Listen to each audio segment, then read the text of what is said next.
Ndagusuje cyane ukomeza gukurikira Pamakio TV. Nukuri bidutera inkunga. Niba nawe uri mushya uhawe ikaze. Nawe ushobora gukora subscribe kugira ngo ujye inkuru zacu mu bambere. Uko tuzishizeho ukaba uwa mbere mu kuzibona. Reka dutangire. Mu buzima usanzwe iyo umuntu avuze ikiraro twese turabizi tutatwumva icyo ashatse kuvuga. Yego hari ikiraro gihuza abantu ariko mu buzima usanzwe ari nibyo dukoresha. Wenda nshaka kuva ahantu runaka nshaka kujya ahandi bigakenera ko nkoresha ikiraro. Ntabwo ari henshi mu Rwanda ariko harahari. Noneho reka twirebere ku isi yose. Ahantu 10 hateye ubwoba. Yego hateye ubwoba cyane ku buryo kuhakandagira cyangwa se uhageze ushobora gushiduka uri gukambakamba nk'umwana muto. Kubera iki? Kubera ubwoba waba wagize bwo kuhanyura. Yego ibyo biraro bishobora kuba biteye ubwoba cyane. Reka turebe. Ni urutonde rw'ibiraro 10. Reka duhere ku mwanya wa 10 tumanuka tugera ku wa mbere. Ndagushimiye cyane kuko ukomeje kubana natwe. Nukura amaso kuri Pamakio TV.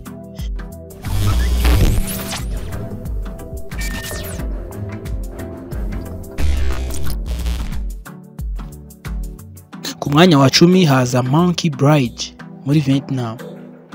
Ikiraro cya Monkey ugereranyije mu gushyira izina mu Kinyarwanda cyitiriwe inkende.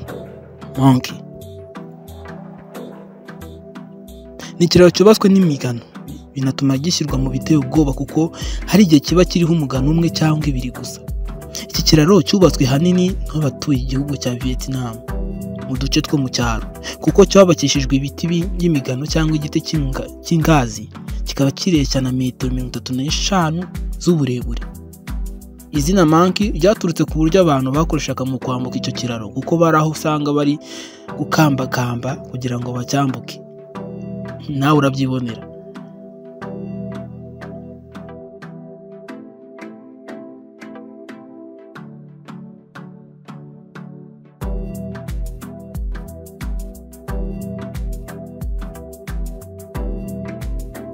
Ku mwanya wa 9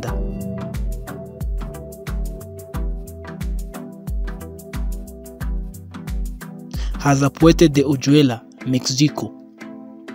Ikiraro cya Puente de Ojuela cyangwa ikiraro cya Mapimi giherereye mu gace ka Mapimi muri Mexico muri Amerika y'Amajyepfo. Kikaba cyubatswe mu gace bacukuramo amabuye y'agaciro. Ikindi kandi iki kiraro cyaje kuvugururwa n'ikiraro gikurura ba mukerarugendo mu 1991. Iki kiraro kandi gifite metero 304 n'ibice 8 z'uburebure, metero 1 y'ubugari na metero 99 na 67 z'ubutumburuke. Ku mwanya wa 8 Guepos Bridge aha ni muri Costa Rica. Guepos ni ikiraro usanzwe kizwi nk'ikiraro bakunze kwita ikiraro cy'urupfu. Kikaba giherereye ku muhanda uva mu gace ka Jaco ugana ku Guepos muri Costa Rica. Kikaba cyarubaswe mu gihe cy'imyaka igera ku 10, no kuvuga guhera mu 1930 kugeza mu 1940. Iki kiraro gifite metero 457 z'uburebure na metero 148 z'ubutumburuke. Ku mwanya wa 7 haza Sunshine Skyway Bridge hani muri Florida. Ikiraro cya Sunshine Skyway ni ikiraro giherereye mu majyepfo y'umujyi wa St. Petersburg n'amajyaruguru ya Terra Sierra muri leta ya Florida aho muri leta zunze ubumwe za Amerika.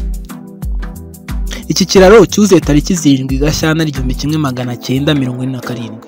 Gifungurwa tariki ya 20 Mata 1987 n'ubundi. Cyuzuye gitwaye igera kuri miliyoni 244 z'amadolari ya Amerika. Iki kiraro kandi kikaba kireshya na kilometero 6.7 z'uburebure, metero 28 z'ubugari n'ubutumburuke bungana na metero 430.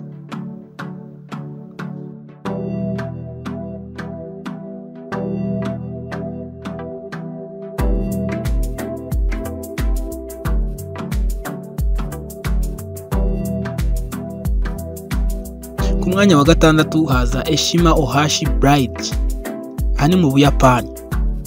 Ikiraro cya Eshima Ohashi giherereye mu burengerazuba bw'Ubuyapani. Kikaba gihuza umujyi wa Matsue mu ntara ya Shiman hamwe na Sakaiminato mu ntara ya Tottori. Ikiraro cya Eshima Ohashi kireshya na kilometero 101.44 z'uburebure, metero 11.3 z'ubugari n'ubutumburuke bwa metero 44.7. Kikaba cyaratangiye kubakwa mu 1997 kigasozwa muri 2004. Nawe ushobora kubara imyaka cyamaze cyubakwa. Tugeze ku mwanya wa 5 haza The Bridge of Immortals. Aha ni mu Bushinwa naho. Ikiraro cya Immortal ugenereje mu Kinyarwanda ni ikiraro cy'abadapfa. Kikaba cyarubatswe mu 1947. Kikaba gifite ubutumburuke bungana na metero 1320. Kikaba kandi cyambukiranya imisozi ibiri aho uva mu buvumo umujyi winjira mu bundi. Ikindi nuko iki kiraro cyabashije gushyirwa ku rutonde rw'imirage y'isi y'ishami ry'umuryango w'abibumbye rishinzwe guteza imbere uburezi, ubumenyi n'umuco, UNESCO. Ku mwanya wa 4 Montegro Rainforest ni muri Costa Rica. Yego, Costa Rica bahuze uyumva kuva kare. Iyo witegereje iki kiraro neza nta kabuza wagira ubwoba bwo kugitambukaho bitewe n'uburyo kimeze. Ari nayo mpamvu cyaje kuri uru rutonde rw'ibiraro biteye ubwoba ku isi. Kikaba giherereye mu gihugu cya Costa Rica muri rimwe mu mashyamba yaho. Ku mwanya wa 3 haza Ubane Bridge, Myanmar. Ubane ni ikiraro giherereye mu gihugu cya Myanmar ku mugabane wa Aziya. Kikaba gifite uburebure bwa metero 1209. Kikaba gica hejuru y'ikiyaga cya Thong the Man kandi kikaba cyarubatswe mu 1849. Iyo witegereje iki kiraro ushobora gutekereza ko kikiri kubakwa, gusa siko bimeze, ahubwo ni ya miterere yacyo. Ikaba inagifasha kuba cyakurura ba mukerarugendo.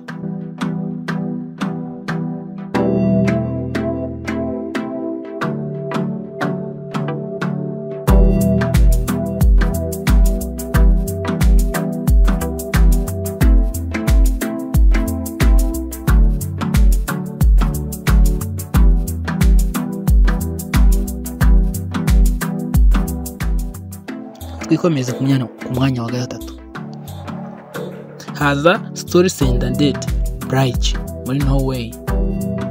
Ni ikiraro kireshya na metero 260 z'uburebure na metero 23 z'ubutumburuke.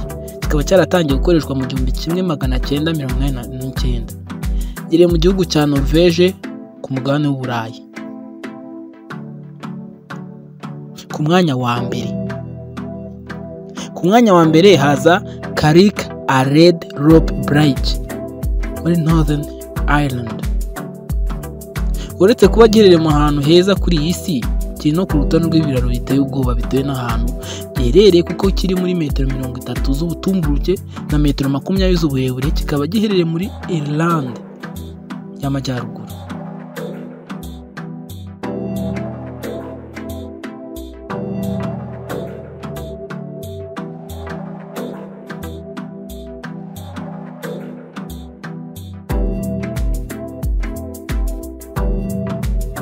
Kugira ngo se urutonde rwacu nirurangiye? Yego, ariko buretse kugenda reka nkuha akanyongezo. Hari ikindi kiraro cyitwa Sidu River Bridge ikibera mu Bushinwa. Ikiraro cya Sidu River giherereye mu mujyi wa Yesanguan mu gihugu cy'Ubushinwa. Kikaba cyararangiye kubakwa mu 2005 kikaza gufungurwa tariki 15 Ugushyingo mu 2009. Kikuzura gitwaye yagera kuri miliyoni 100 z'amadolari y'Amerika. Iki kiraro kandi kikaba kireshya na metero 900 z'uburebure n'ubutumburuke bwa metero 496.